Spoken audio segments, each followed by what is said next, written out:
Now, coming back towards stoichiometry, we see the concepts of excess and limiting reagent. Now, what is excess and what is limiting reagent? So, let's suppose कि मैंने दो reactants को react करवाया A plus B and they give us the product C. Now, मैंने कुछ amount ले ली reaction में A की और कुछ amount ले ली B की. अब हमारे पास ये amounts प्रॉपरली कैलकुलेटेड नहीं है, हमने रैंडम अमाउंट्स ली हैं ए की और बी की. जब हम इन दोनों को आपस में रिएक्ट करवाएंगे तो इनमें से एक रिएक्टेंट ऐसा होगा जो पहले ख़त्म हो जाएगा जबकि दूसरा रिएक्टेंट अभी पड़ा होगा. तो अब वो रिएक्टेंट जो पहले ख़त्म हो जाएगा उसको हम कहते हैं लिमिटिंग रिएक्टेंट. सो लिमिटिंग रिएक्टेंट कौन सा रिएक्टेंट है? It is that reactant which is consumed earlier in the reaction. अब जो दूसरा रिएजेंट है वो लिमिटिंग रिएक्टेंट के कंज्यूम होने के बाद भी पड़ा रहेगा, तो उस रिएक्टेंट को हम कहेंगे excess reactant. So that reactant which is left behind in the reaction that is called excess reactant. तो फॉर एग्जाम्पल मैंने A और B लिए, तो B पहले कंज्यूम हो गया, A बच गया, तो B is limiting reactant, A is excess reactant. Now अब क्वेश्चन ये पैदा होता है कि प्रोडक्ट किसके मुताबिक बनेगा? तो product will be formed according to limiting reactant. तो प्रोडक्ट की अमाउंट को कंट्रोल करता है limiting reactant. So limiting reactant controls the amount of product. कैसे? So ये ऐसे कैलकुलेट आपके पास कंट्रोल करता है अमाउंट ऑफ प्रोडक्ट को कि जब लिमिटिंग रिएक्टेंट कंज्यूम हो जाता है, ख़त्म हो जाता है, तो उस टाइम पे रिएक्शन स्टॉप हो जाता है और प्रोडक्ट बनना स्टॉप हो जाता है और एक्सेस रिएजेंट पीछे पड़ा रहता है. सो इसलिए the amount of product depends upon limiting reagent.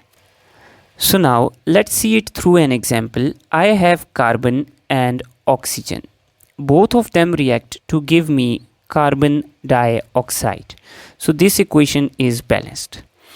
Now अब मुझे क्वेश्चन ये आ गया, नॉर्मली आपको एक रिएक्टेंट देंगे और आपने उससे डायरेक्ट कैलकुलेशन करनी होगी. लिमिटिंग रिएजेंट के क्वेश्चंस में आपको दोनों रिएक्टेंट्स की अमाउंट दी होगी. तो for example I have 24 grams of carbon and 48 grams of oxygen. So अगर मैं इन दोनों को रिएक्ट करवाता हूँ तो द नेक्स्ट क्वेश्चन इज़ कि कितनी कार्बन डाइऑक्साइड प्रोड्यूस होगी, लिमिटिंग रिएजेंट कौन सा है, एक्सेस रिएजेंट कौन सा है, और रिएक्शन के बाद कितना एक्सेस रिएजेंट बचेगा. सो सबसे पहले क्वेश्चन पे आते हैं कि लिमिटिंग रिएजेंट को हम आइडेंटिफाई करें. सो सबसे पहले हम कार्बन को कन्वर्ट करते हैं इसके मोल्स में. तो 24 grams of carbon divided by molar mass of carbon that is 12 grams. सो हमारे पास कार्बन के प्रेजेंट हैं 2 moles.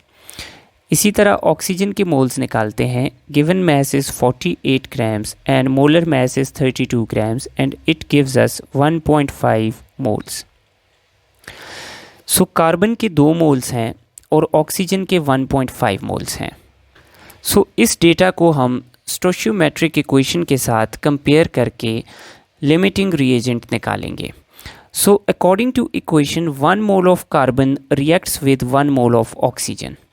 तो अगर हमारे पास 2 moles ऑफ कार्बन प्रेजेंट हैं तो इनको ऑक्सीजन के भी 2 moles चाहिए होंगे रिएक्शन कंप्लीट करने के लिए, लेकिन हमारे पास ऑक्सीजन के 2 की बजाय 1.5 moles हैं.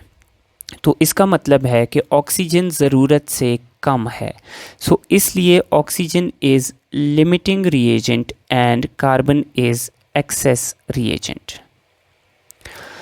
Now the next thing that we have to cover is to find the amount of product.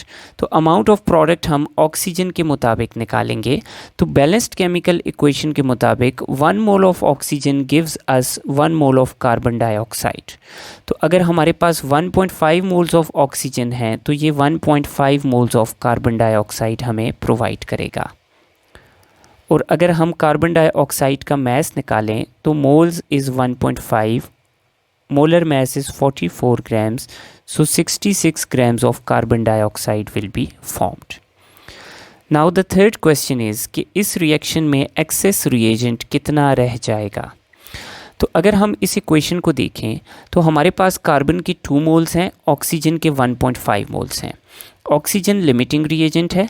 अब ऑक्सीजन के 1.5 मोल्स को कम्प्लीटली रिएक्ट करने के लिए कार्बन के कितने मोल्स चाहिए? 1.5। तो अब कार्बन के हमारे पास टोटल मोल्स हैं 2, जबकि हमें चाहिए 1.5। तो इसका मतलब है कि कार्बन के 0.5 मोल्स हमारे पास बच जाएंगे।